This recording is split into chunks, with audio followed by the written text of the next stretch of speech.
Hey everyone, the luxurious steak I ordered has arrived, and it's the top tier. Let's enjoy this top tier steak together, all of us mom buddies. Zara swiftly snatched the top tier steak I had ordered as if it was hers, ignoring me and striding off towards the living room. I followed her into the living room to find 8 other mom buddies gathered there, including Zara and me. That made 10 of us. But just yesterday, Zara had clearly said, enough for 9. I only have enough for 9. As I tried to explain, Zara cut me off. There are 9 of us mom buddies here, including me. You didn't seriously think you were one of us, did you? How stupid are you? But you said we were going to make up today. Who'd make up with you? You live in the lower floors. Do you really think you can stand on equal ground with me, living in the penthouse? Hey everybody, did you hear that? This woman seems to be getting a little confused, don't you think? Upon hearing Zara's words, the other mom buddies laughed along uncomfortably. No one dared defy tyrannical Zara. I see, so that's how it is. I'm not a mom buddy, so I'll be going now. You finally get it, huh? Your husband earns $3 million a year, while mine earns $5 million. Who would be mom buddies with a low-level woman like you? If that's the way she wants it, then I won't hold back anymore. Let's make it clear who's the one misunderstanding things. My name is Grace. I'm a working mom juggling a job alongside my duties at home. My husband has been a PC enthusiast since his student days and managed to strike it rich by creating a popular game. He was quite famous for a while, often featured in magazines, but those days are long gone. Now, with no hit titles and only a handful of employees, we're managing on a small scale. So lately, I've been working too, supporting our home along with my husband. We have a daughter, Aria, who is in the 5th grade this year. In a few years, she'll be a middle schooler and entering the tumultuous teenage years. So we moved from our previous apartment to a suburb renowned for its child-friendly community. In this new environment, we hope to turn over a new leaf and live happily with our daughter. But that hope was short-lived after we moved. Because in our new condominium lived the tyrant of the mom buddies. Her name is Zara. She resided in the penthouse of the same condominium where we moved to. She claimed to have been a model in a magazine in the past, which seems credible considering her stunning looks that could turn heads. But no matter how attractive one may be on the outside, what truly matters is what lies within. And despite her physical beauty, she turned out to be a vile woman inside. I felt this firsthand when I met her for the first time. This condominium was full of families like us, and I had heard that the mom buddies often gathered. In order to help my daughter, who had no friends after moving, I decided to actively participate in the mom buddy gatherings, and there I met her. Zara was the tyrant of the mom buddies, or rather, the condominium had a natural hierarchy based on the floor people lived on. So it seemed natural that Zara, who lived on the top floor, would be at the center of things. Zara's husband and my husband both head gaming companies. However, while ours was once a hit but now lies low-key, his is a roaring success. Her husband is the CEO of a company that creates blockbuster mobile games. Despite both our husbands running gaming companies, the disparity in our financial situations was stark. Hence, when I first greeted Zara, I said, "My husband and I both work." Zara replied with a sneer, "Work together? That just means your company is doing so poorly that you have to work, right?"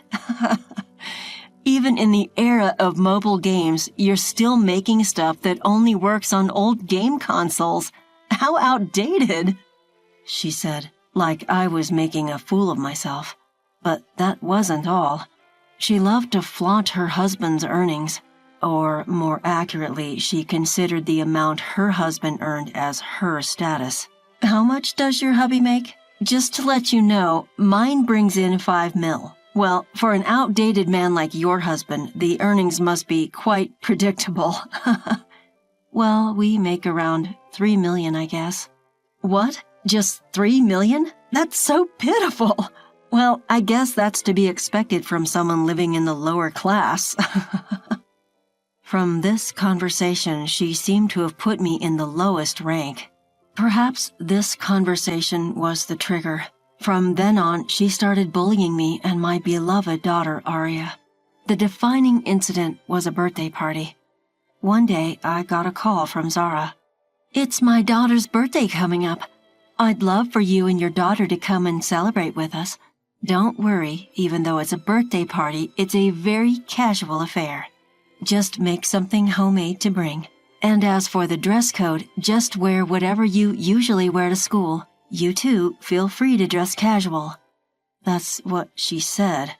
I believed her words. Little did I know that this was a trap to ridicule us. Then came the day of the party. Aria and I entered Zara's house and were taken aback.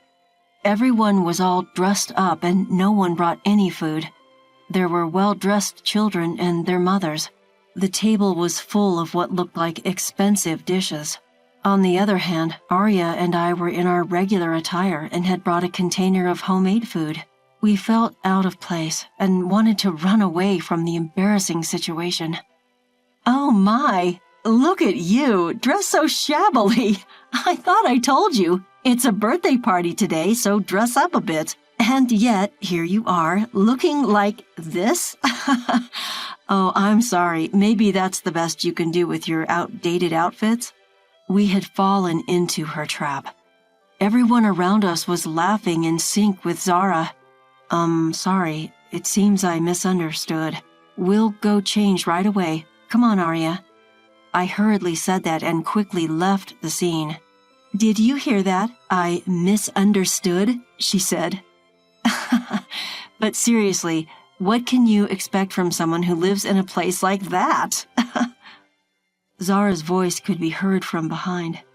I struggled to hold back my tears. However, more shocked than me was, of course, Aria. She was laughed at by everyone at her friend's birthday party. "I hate this.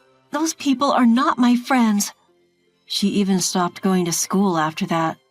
I guess that's understandable. To think I was betrayed by someone I thought was a friend. From what I hear, Zara's daughter, who's in the same class as my daughter Aria, is quite the popular figure in school and seems to get away with being a bit of a bully. Aria, who just transferred schools, was putting her best foot forward to make new friends. She even recently shared some exciting news about making new friends. But who would have thought it would result in such a betrayal? Since then, Aria started pretending to be sick just to skip school. I feel the responsibility lies with me for not confirming with the other mom buddies at the time. So I decided to just step back until Aria recovers from this emotional setback. But when a child is absent from school for a week citing illness, it raises eyebrows. Maybe that's why. The following weekend, I received another call from Zara. "Oh, sorry about the other day. I seem to have misspoke." Misspoke? After what happened to Aria? Misspoke? You did that intentionally, didn't you? "Oh, my, why would you say such a thing? That's mean." "Well, never mind. Your daughter hasn't been coming to school since that day and people are starting to ask me weird questions. They are suspecting something might have happened at that birthday party. This is causing inconvenience. Let's make up quickly." It's astonishing how she can brush aside her wrongdoings and still make such a request. I came to really dislike this woman. But if things remain as they are, Aria might keep avoiding school indefinitely. If I swallow my pride and reconcile with this woman, maybe, just maybe, Aria will start going to school again. All right, let's do it. That's the spirit. Let's have a lunch gathering at my house tomorrow with the other mom buddies. And let's reconcile there. Clearly say in front of everyone that nothing happened that day and your daughter not coming to school has nothing to do with the birthday party. All right, I'll do as you say. And, Since it's a lunch, we can't not have food, right? You should order takeout from that high-end steak place I mentioned. Make sure it's for 9 people and the best they have. Absolutely the best. Understood? How thick-skinned and shameless can one get? Biting back my anger, I confirmed and quickly hung up. It's all for Arya. If this helps Arya regain her spirits and go back to school. That's what I kept telling myself as I headed to the Mom Buddies gathering the next day. Welcome! Did you bring the top quality steak I asked for? The moment I opened the front door, this was the first thing she said. Is she really interested in making up? At this point, I had a bad feeling about this. I brought enough for exactly 9 people. Good job. Hey, everyone, the high-end steak I ordered has arrived. And it's the top quality one. Top quality steak. Let's all enjoy it together, Mom Buddies. Zara took the premium steak from me as if snatching it away and acting as if she arranged it all, ignored me and moved to the living room. Following her to the living room, I saw 8 other Mom Buddies. Adding Zara and myself to these 8 Mom Buddies, it should total to 10 people. But Zara clearly said for 9 people yesterday. I only brought enough for... Before I could clarify with Zara, she interrupted. There are 9 of us Mom Buddies here, including me. You thought you were one of us? Are you kidding? But I thought we were making amends today. Who said we were making amends with you? You think you, living in the lower level, can match me, living in the penthouse of a condominium? Did all you hear that, guys? This woman is delusional, right? As Zara said that, the other Mom Buddies around gave forced smiles in agreement. No one could go against Zara, the tyrant. So that's how it is. Well, it seems I'm not a Mom Buddy. I'll be going then. Finally, you got it. Your husband earns $3 million a year. Mine earns $5 million a year. Who'd want to be Mom Buddies with someone as low level as you? If that's how she wants it, there's no more holding back. Let's clear up who's really deluded. I headed home and immediately went to our company, the company that my husband and I co-run. That day, Zara and her husband came to our house. As I opened the door, Zara's husband began to apologize profusely. I'm really, really sorry about this. We'll do anything to apologize. Please, please don't cancel the collaboration. Hey, you apologize too. It's all your fault. Why should I apologize to someone like... Shut up. It's all your fault. You see, the mobile phone game run by Zara's husband was scheduled to collaborate with the game character my husband and I hold the rights to in their next big campaign. Our game, once a hit and now quiet, still has a sizable fan base with new fan creations popping up regularly. My husband has been leading the development of a new game recently, while I manage collaborations involving our characters. It's no small business, and now it accounts for a substantial portion of our revenue. This is all thanks to our passionate fans who grew up playing our games and now pour lots of money into them as adults. Zara might not know, but the mobile game industry is highly competitive right now. The days when a game would sell just by being released are gone. That's why the mobile game run by Zara's husband was planning a collaboration with our game, which has a large and passionate fan base, to boost its recently declining sales. The campaign was quite a big deal, generating lots of buzz even before it started, and it seemed to have significantly boosted the stock price of Zara's husband's company. But that's in the past, because I canceled the contract. The news spread quickly, causing the company's stock to plummet. Complaints flooded in from users who had been eagerly awaiting the campaign, and even the shareholders started to criticize them. That's why Zara and her husband came to apologize, hoping to salvage the situation. But I have no intention of forgiving them. I don't know what to do. If Zara truly apologizes with sincerity, I might reconsider. What do you think, Zara? What? I have to apologize to you?" Hearing this, it was Zara's husband who exploded. After all, the future of his own company depends on my mood. "You've got to be kidding me. Can't you even make a sincere apology for me? Why should I? I refuse to bow my head to people living in such low places, making such meager earnings. That's enough. I'm divorcing you today." "Why? Why should a high-class woman like me be divorced?" "Shut up, stupid woman. I don't need a woman who can't understand this situation. We're done." What? Suddenly, a storm broke out in front of us. But I can't help but think it serves her right. She was just a housewife, living happily without knowing about her husband's company, so it was bound to happen. A few days later, I naturally didn't undo the decision to end the collaboration with Zara's husband's company.